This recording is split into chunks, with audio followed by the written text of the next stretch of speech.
So what I'll be talking today is a relatively standard talk about perceiving, understanding, and interacting through touch. And so the idea is that if we look at the way that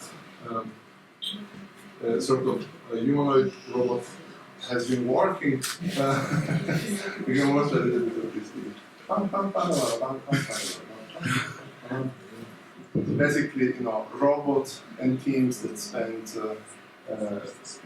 3-4 years, team up to 100 people, the best team in the world, MIT, CMU, whatever else. And now, this was in 2015, and arguably things have changed quite a bit. But it still shows, it's not very far away from where we actually are today. And some of the the interesting part, I think, is the quality of failure. Some of these failures would basically never happen in humans. This is one of my favorites. The robot goes there, misses the valve, rotates it. What? So this leads to basically asking, what are the challenges that we need in order to really be able to have this type of robots being meaningful and whatnot. And in my opinion, there are problems that go all the way from how do we build robots, what is the hardware that we build, all the way to down, basically, how do we build software, how do we give them, capabilities of planning, understanding the world and whatnot. And three of these challenges that for me are particularly interesting basically result in three lines of research that we have in our lab, which are touch sensing, morphological adaptation, and model-based reinforcement learning. And I will not be talking about most of this. I will basically be focusing only on touch sensing for time constraints. And so, why is touch important? Touch is the first touch, the first sense that we developed when we were a small amoebas floating in the primordial soup. Vision comes much, much later into our evolution. It's also much, much later into our brain, where the most ancient structure of our brains are actually there to process touch. And what's interesting is the fact of how much we use touch subconsciously. You already have listened a lot of these things, so we'll not sort of go through all of this. And you have also seen this video before that sort of highlight how I did modify the videos you've seen, so it's a bit different. But it's basically, why do we need touch? And one of the reasons why touch sensing, in my opinion, is hard is because traditionally this is a very interdisciplinary field. Because you need to have people that build sensors, but you also need to have people that use these sensors, and you also need to have roboticians that can integrate these sensors. And this is typically really, really difficult for a single lab or a single person to do. And this is why I'm so interested in really trying to build this sort of vertical pipeline. And a lot of the questions are around the fact of how can we reuse existing components, how can we make sure that the entrance bar for researchers is not high, because if you have to build your own sensor before you can use it, this is going to cost you many years of your work. And so some of the work that we've been trying to do over the last few years is really how do we improve reproducibility, how do we accelerate research by reusing existing components that other people have been building. And of course the answer is really easy to guess. Is standardization. We need to have standardization. We need to create an ecosystem of tools where we can basically build on top of each other's work, a little bit like a Lego puzzle. And the way that I like to think about touch is by taking a historical comparison. The introduction for the first time at scale of telephones in the 1890s created incredible opportunities that were not able before. You might have not had before. Suddenly, you can take a telephone, you can record your audio, transfer it over long distances, play it back on the other side of the world, and communicate instantly. This leads to the creation of field of computational science dedicated to making sense of audio as a sensing modality. One of the latest expressions is natural language processing with machine learning tools, but also really revolutionize our society and also create incredible business opportunities where suddenly you can call your grandmother on the other side of the world, you can do something you never imagined before. And a similar process happened in the 1990s with the introduction of digital cameras. And suddenly you can go around, you can take pictures, you can digitize these pictures, you can transfer them over the internet, and basically vision becomes a service that we have everywhere in our life. And now, once again, you can call your grandmother on the other side of the world in real time, wonderful. And once again, this also leads to the creation of fields of computational science dedicated to understanding vision as a sensing modality. Computer vision is arguably the most successful machine learning field, and also leads to a huge amount of opportunities and sort of new applications that we would have never been imagined, if not because of this availability of cheap, reliable cameras that can digitize images. And so I think that touch is really on the verge of basically being this new revolution where we are now at the borderline of being able to, for the first time in history, produce at scale cheap, reliable tactile sensors. And this will enable us to create a new field of computational science dedicated to making sense of touch as a sensing modality, but also will create opportunities in terms of really being able to create new applications that maybe we cannot even imagine sort of today. The killer applications we were discussing before. And so, given all of this, a lot of our work has been divided into these 4 pillars. I do not really have time to go through all of them, but these pillars are conceptually hardware, touch processing, simulation, and benchmarking datasets. And as you can imagine, we've also been very active in terms of applications of touch and community building this summer. And so, starting from hardware, you've already seen many different tactile sensors that people have been building over the years, and all of these tactile sensors have different factors that sort of characterize them and make them unique, from the cost, to the form factor, to the probabilities, to the reliability. And at the moment, we don't really have a golden bullet. We don't have a sensor that is like better than everything else. And I don't think we will have it in the near future. But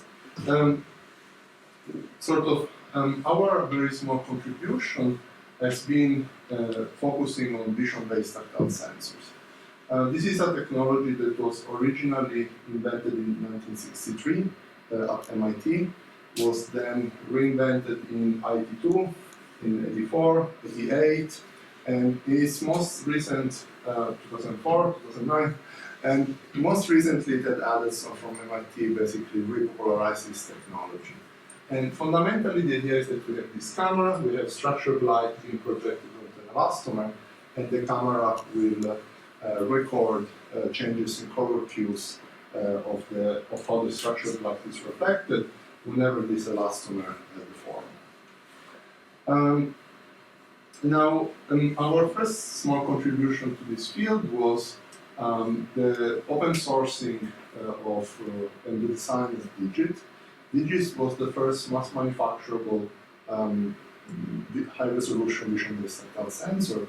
And the idea here is that we wanted to build a tactile sensor that is easy to use, easy to build, cheap, reliable, and by no means it's the best tactile sensor we can make, but we really want it to be something that can be as popular as possible, as easy to use as possible. Everybody can, in principle, 3D print at home and put a little bit of electronics in it works. And these are some of the type of outputs that you can expect. This is a piece of Velcro. You typically have a spatial resolution of about 20 to 50 micron and a temporal resolution of about 30 to 60 hertz, depending on the resolution that you want to have. Now, if we compare to the leading tactile sensor at the time, Biotech, which is now unfortunately went out of business, Biotech had between 19 and 29 pixels, depending on which model you are using. And in comparison, Digit had 300,000 pixels, 300 points more. And if you wanted to buy a Biotech, this would cost you around $15,000.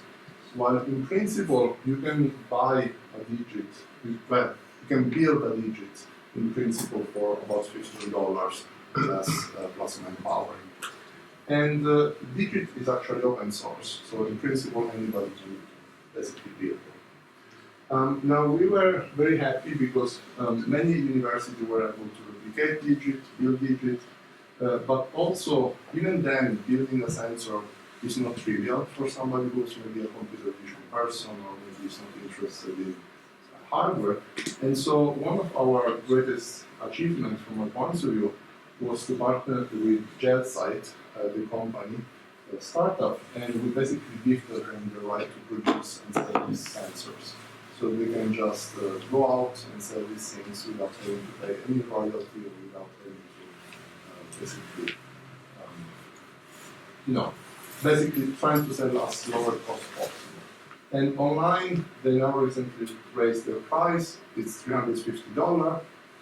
It's still cheaper than $15,000 for either. Now, recently I was quite happy because Digit was also prominent on the cover of Science Robotics. That was pretty cool. But Digit has many limitations. Some of the limitations are around sampling rate. Data bandwidth is a really big problem. The actual mechanical form factor, the fact that it's bulky. And finally, the fact that Digit is a simple vision-based tactile sensor, so it only has one modality. And instead, vibration, as we sort of heard before, are really, really important. And so some of our recent work has been to try to overcome some of this limitation. OmniTac was our first omnidirectional vision-based tactile sensor with the shape of a thumb. The idea was that we wanted to move away just from having a flat surface, and we investigated different way of how to do this. This turned out to be really interesting scientifically, also completely impractical from a prototype point of view. Every time that we would wear out a silicon, we had to throw away camera and electronics, about $3,000 for electronics. Not a really smart idea. Another sensor that we recently open source is EVTech, which is an event-based, event-based camera. This is very much inspired from the work of Ben, who was the first one to use event-based tactile sensors. And the idea here is that we basically would like to have something which is faster, and not only we are now able to go up to 1 kilohertz of frequencies, but most importantly, we are able to reduce the bandwidth we use.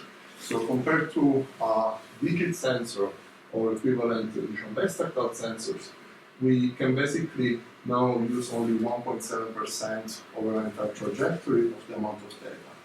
And this is super important because with Digit, in the moment when you have 4 sensors, 5 sensors, you start saturate USB.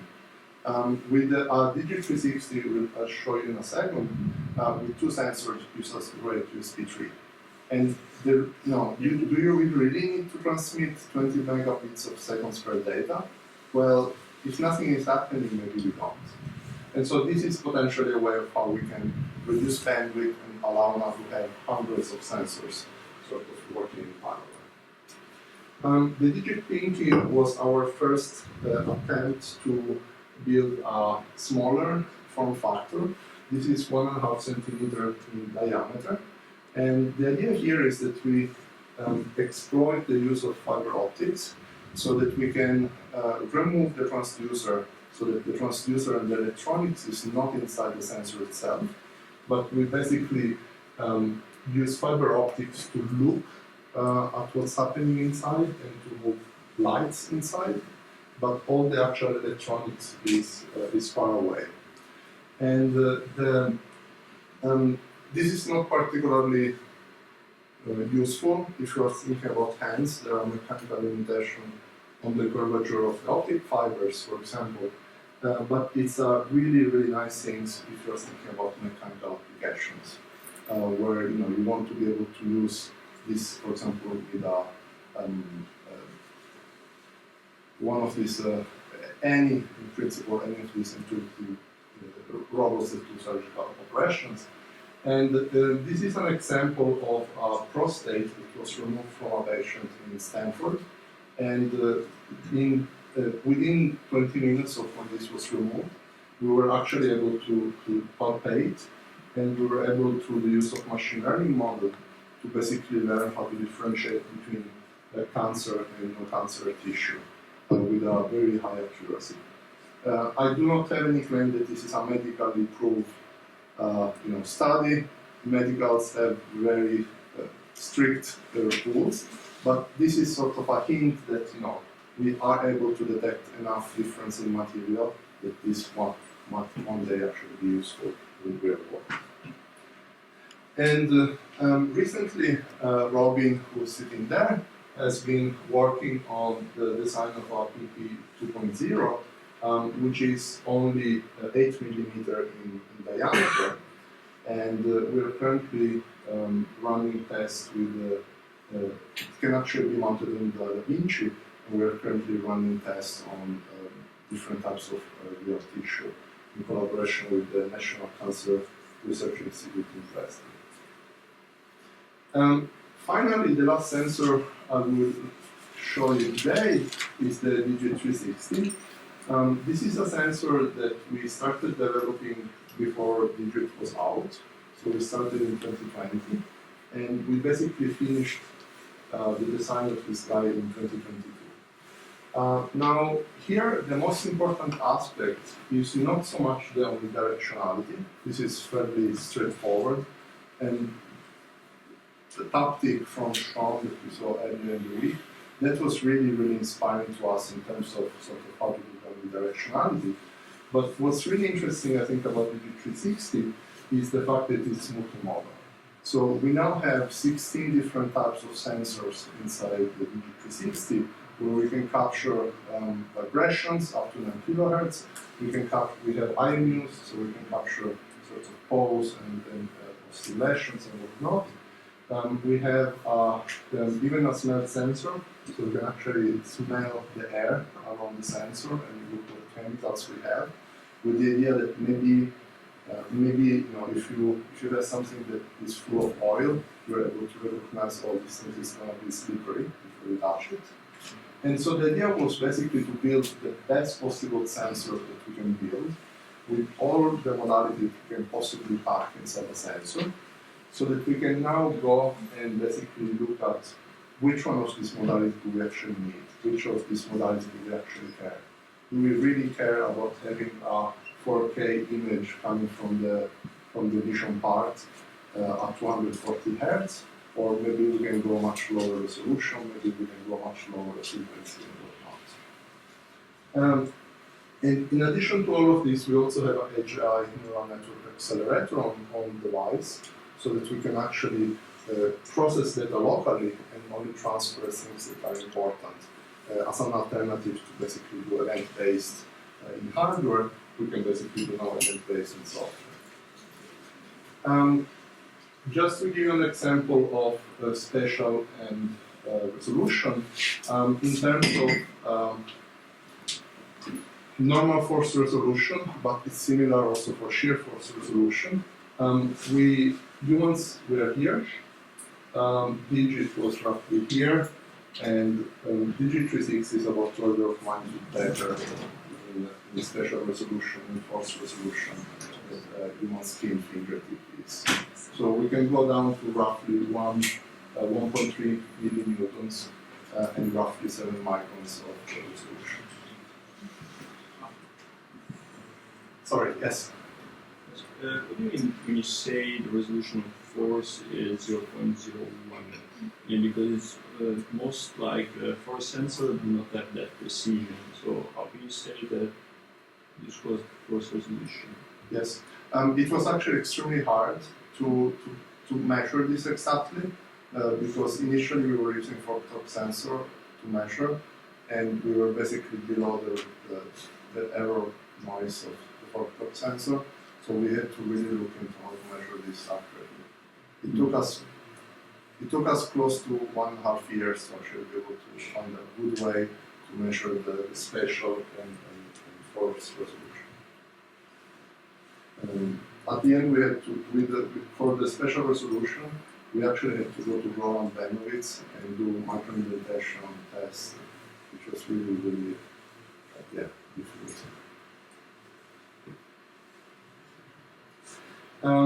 This is an example of the multimodality. So we can see that by tapping on a bottle that is full of water, depending on how much water we have inside, we can basically have different responsive frequencies and be able to identify how much water there is inside. And this is sort of a scheme of the D360. Now, we used it already in 2023. We have a published paper at the time where we were not able to say which sensor we were using, but this was already being actively used on Facebook for a few years before we actually went public with it. I'll talk maybe more about this work later. This is also a funny picture. I don't usually share it, but it's a little bit the history of some of our prototypes. So this one on the left was a heavily modified JetSat sensor that I built with very different 3D CAD models that were much more robust. And over time you can see some of the prototypes of how we iterated over the shape. Here it was rectangular, then we went to something much smaller, changing cameras, then we went back to something that was much more round, but also had better electronics, and eventually we reached something like actual digit. And with the D360, we basically went through at least 1,000 different mechanical shapes and forms and electronics. We still iterated up to basically now. We're still iterating. And of course, all of this is possible because of the infinite amount of money and manpower that we have at Facebook. Manpower was actually not infinite. Digit and Digit360 was done by 2 people that were working on this full time, which was me and Mike Lambetta. All the other people that worked on this paper, Digit360 we had roughly 30 people. These were people that we would go to and basically borrow us their time. So we would go to somebody and say, hey, can you give us 2 weeks of your time to design lenses? People would be like, oh, cool, this is like interesting project, yeah. Let me convince my boss to work on this 2 weeks. Then we would go to somebody else and say, hey, can you help us to injection mold this? And say, yeah, okay, let me convince my boss, I'll get back to you, and so on. I don't really have time to talk about simulation, but in 2020 we also open sourced the first vision-based tactile sensor simulator. By now it's obsolete. I do not recommend using it. We're working on the next version. But the idea was that we wanted to have something that was fast, because if you want to interact in the reinforcement learning loop, speed is more important than accuracy. And so we sort of gave up on trying to model accurately the contact, but we wanted something that can run at hundreds of hertz. And in practice, this actually worked fairly well. So also visually, you can basically make it fairly similar to a real sensor. And we can run this again fast. We also demonstrated basic sim-to-real probabilities. So this was a task where we want to identify the angle of an object in the simulation, learn a model, and then use it in a real system. And we basically show that learning in simulation helps a lot in terms of accuracy. Even if you just add a couple of images from the real world into the simulation, you beat comparing to just learning in the real world. Now, the really interesting part for me is touch processing. The idea here is that we fundamentally don't really know how to process touch. We don't really know how to make sense of touch in a very principled way. And however, I see very clearly that we are on a path similar to computer vision, where we do want to become a science, and we do need to become a science so that we can really ask questions about, what are the nature of touch, what are the nature of the computational models that we need. In computer vision, we have CNN, what is the equivalent of a CNN for touch. Clearly, the inductive biases of CNN are not good enough for touch. So what are these inductive biases that we want to have? And a very small contribution we had at the time was in 2021 the open sourcing of PyTouch. It was a machine learning library dedicated to touch processing, where the idea was that we wanted to create the equivalent of OpenCV for touch, where people can sort of standardize model, quickly plug in model, data set, and sensors, and basically start playing easily. And at the time, we had a demo where in 5 lines of code you can run a touch detector trained on machine learning models from somebody else. It was pre-trained, you would automatically download it, run it in digit, it gives us like 5 lines of code. By now, this is also mostly obsolete, I don't recommend it. Now, some of these tools were eventually used to study the really important question of representations. Nima already gave a really good talk on this topic, and some of the sort of questions that we've been trying to ask was, can we actually transfer across sensors? It turned out that this worked very well. We can definitely do it across vision-based and touch sensors. And can we actually also transfer across tasks? Or can we learn something that is task agnostic and use it as a backbone? And already in 2023, we showed that this was possible across multiple tasks on things like tactile servoing, vision-guided search, and anomaly detection.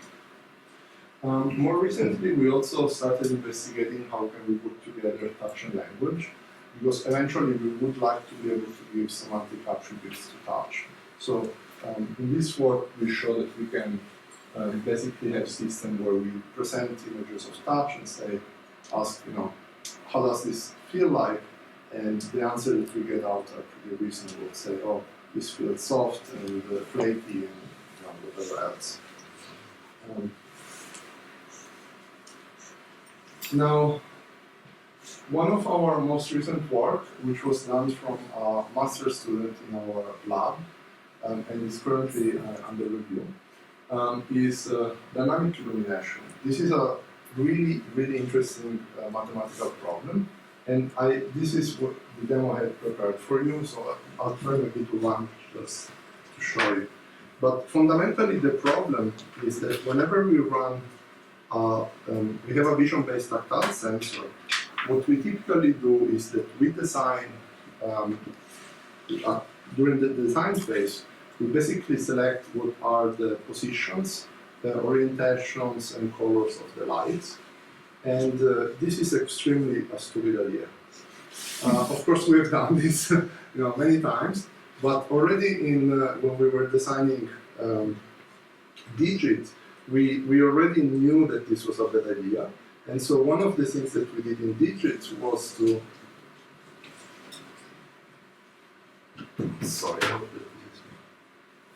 already in 2020, what we did was that we had a controller for the LED, so that the LED could change intensity and color. And what I'm showing you here is a demo of the illumination patterns that you can create in Digit 360 with a single light. And the really interesting part is how the same image with different, sorry, this is the code I did this morning, there are still some bugs on it.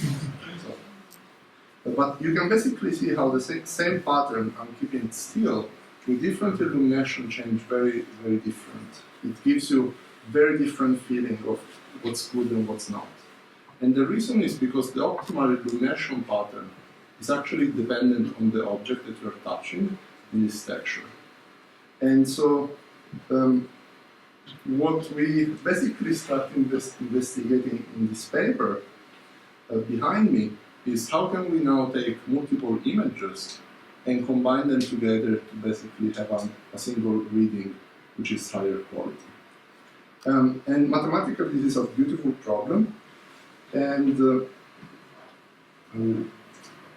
I'll try to keep difficult.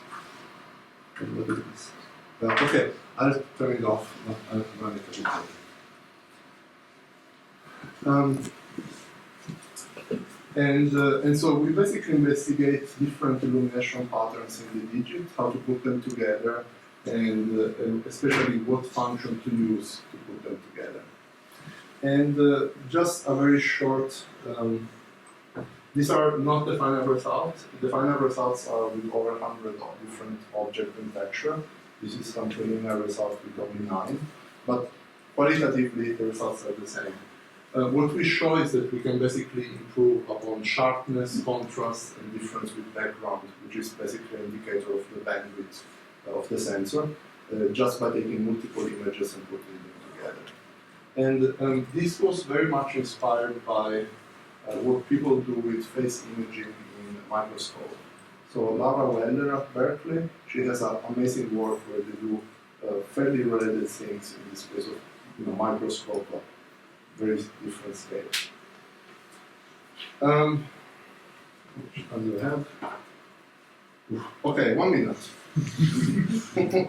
Of course, we apply a lot of these things in different applications. Robotics is some of the most important field where we apply these things, from learning how to grasp things, to reconstruct objects, to learning to play piano. This is one of the branches which are more fun. And we do a lot of also multimodal representations. Skip. This is an interesting paper. We show that from the same amount of data, we can learn policies to grasp objects only from vision or from vision and touch. And if you use vision and touch, you can improve substantially performance. So we get 82% grasp performance on objects that we've never seen. And this was trained, this is a learned behavior entirely from using machine learning techniques. And this is a cool one because it actually shows what it does. So this is a Berkeley bear, and it's a very soft rubber, but there is a point where one of the legs broke and somebody glued back. And you can see how this reading is here. And so what the model has learned, which is not specified, is that it's going to take this point of high pressure and basically bring it in the middle of the sensor. And then when it's in the middle of the sensor, say, okay, I have a high force, this seems stable enough, let's lift it and let's see what's going on. And this actually is learned behavior work very well. Interesting, we also have some cool failure case. This is one of my favorites. It goes there, this tries to grasp these things, boom, slipped out. And then it decides, okay, well, let's go after it. So it turns around, say, slipped again, too much force. And it basically keeps doing this a few more times until at some point say, okay, this is too slippery, I give up, I don't know how to grasp this thing. Interesting, you would expect that more force lead to better grasp, but this is, at least was my assumption, but the model seems to learn that this is not true. And when I saw this the first time, I was like, oh man, this model is completely wrong, what did we build? This makes no sense. It actually turns out that this is correct. So we went back, we looked at the data, and what this model learned is that the same object with different amount of force, if you apply too much force, you will dislocate it. If you apply just the right amount, you are still able to grasp it. This also motivated the fact that we can now modulate how much force, so that instead of applying the maximum force possible, we can actually apply the minimum amount of force necessary, which is much more similar to what humans employ with grasping. Recently, Ken extended this work to also include audio as an indicator of gentleness, so that you can explicitly reason about, okay, is this a gentle grasp, yes or no? And how we did it is that we bought a lot of different objects that squeak when you press too hard, like ducks. And so we were recording also the audio, and we were using this audio to basically learn, okay, this is too much force. And as humans, we actually often have these indicators. You know, you have something in papers, you press too hard, and you hear crumbling, or you hear the cracks, or whatever else. This works better with vision and touch than vision. This is nothing fancy. We also learned how to manipulate marbles, a really hard task. We actually use a model-based approach, where we basically learn the forward dynamics model of the marble with respect to the movement of the finger, and then we can use model predictive control to plan what actions to do in order to reach the specific location that we want to reach. This was a work where we learned how to rotate object in hand using basically sim-to-real approach, where we are training simulation, we put it deployed directly into the real world, it actually work. I'm sorry, I don't know whether it is in front of me. These are all objects that have never been seen before, and this is the first time that the system is actually trying to rotate it, and it works very well. We also show that using touch improves performance on using proprioceptive information. Although just using proprioceptive information also works extremely well. This is the model, these are the numbers. Finally, a fun. So, for people that work in humanoid robots, but now everybody's doing teleoperation with humanoid robots and some sort of VR. We actually were doing this when this was not cool. So, two of my master's students, when I was doing my PhD, we actually had the first system using a very old Oculus Quest. It was Kinect the Rift, so Oculus Rift, and we were basically teleoperating the iPad by basically controlling the movement of the head and eyes through the Oculus, the kinematic structure through the Kinect, and then we have tactile sensors in the hand of the robot, and we had an optic glove so that we can provide sensation back to the operator. We were using at the time vibration motors, which turns out to be a really, really bad idea. But anecdotally, we could see that using this vibration motor was better than not giving any active feedback at all.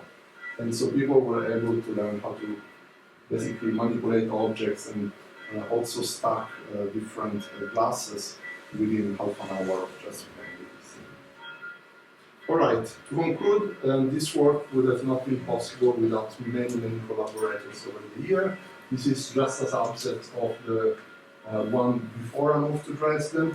This is a picture of, okay, this was a picture of some of my collaborators today. And I wanted to point out that we are hiring, so if you have friends that are interested, please let them know. Thank you very much. This is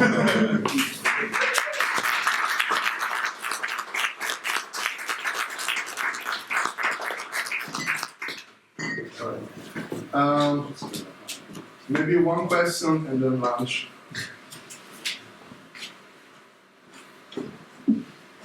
I have a comment, not a question. Okay. Classic comment. So, the thing where you were gripping the object and was slipping away, and you talked about using minimum force, yeah, there's something which I didn't talk about either. It's interesting about friction, in that it's not constant with normal force. There's some materials, the friction actually drops as the normal force increases, which is paradoxical, right? The idea is that for most situations, it's not a problem. Like you grip tighter and the friction goes down a little bit, you still get more friction force. But yes. I wonder, is that something that's happening there, or it's right on the edge and you squeeze a bit tighter and the friction drops a bit? My knowledge of physics of contacts at that point was zero, so I do not have any clue, but it's definitely something that has to do with the friction, the nature of the shape and so on. All right, then with this we conclude the summer school. Thank you very much for coming.